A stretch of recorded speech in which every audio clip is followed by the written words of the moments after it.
కేసీఆర్ హయాంలోనే జరిగిన అభివృద్ధి తప్ప కాంగ్రెస్ పాలనలో ప్రజలకు చేసిందేమీ లేదన్నారు గట్టు దుద్దినపల్లి సొసైటీ చైర్మన్ రాధాకిషన్ రావు. కరీంనగర్ జిల్లా తిమ్మాపూర్ మండలం పోలంపల్లిలో గ్రామశాఖ అధ్యక్షులు ఖమ్మం కృష్ణ ఆధ్వర్యంలో బీఆర్ఎస్ అభ్యర్థి వినోద్ కుమార్ కు మద్దతుగా ప్రచారం నిర్వహించారు. గడప గడపకు వెళ్లి బీఆర్ఎస్ ప్రభుత్వం చేసిన అభివృద్ధి, అందించిన సంక్షేమ పథకాలను వివరించారు. ఈ సందర్భంగా వారు మాట్లాడుతూ పార్లమెంటులో ఎంపీగా ఉన్న సమయంలో ఎక్కువసార్లు మాట్లాడిన ఘనత వినోద్కే దక్కిందన్నారు.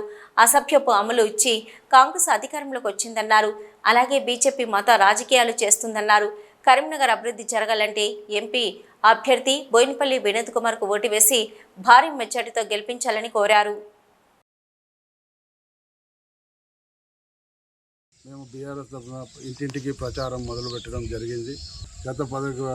తన పార్లమెంటరీగా ఉన్నప్పుడు ఈ తెలంగాణ గురించి పోరాడుతూ మరియు కరీంనగర్కు తెలంగాణకు ఏ విధంగా నిధులు తేవాలని పోరాడి తీసుకొచ్చిన ఘనత మన వినోద్ కుమార్ గారికి చెందుతుందని ఈరోజు తిమ్మాపూర్ మండలం పోలంపల్లి గ్రామంలో పార్లమెంట్ ఎన్నికల ప్రచారంలో భాగంగా బీఆర్ఎస్ పార్టీ ఎంపీ అభ్యర్థి బోయినపల్లి వినోద్ కుమార్ గారిని మరి ఓటు వేసి గెలిపించాలని మా గ్రామంలో ఇంటింటికి తిరుగుతూ గడప గడప ప్రచారం చేయడం జరిగింది. మరి మేము ఎక్కడికి వెళ్ళినా, మరి ప్రతి ఇంటికి ఎక్కడికి వెళ్ళినా కానీ ప్రజల నుండి విశేష స్పందన వస్తుంది.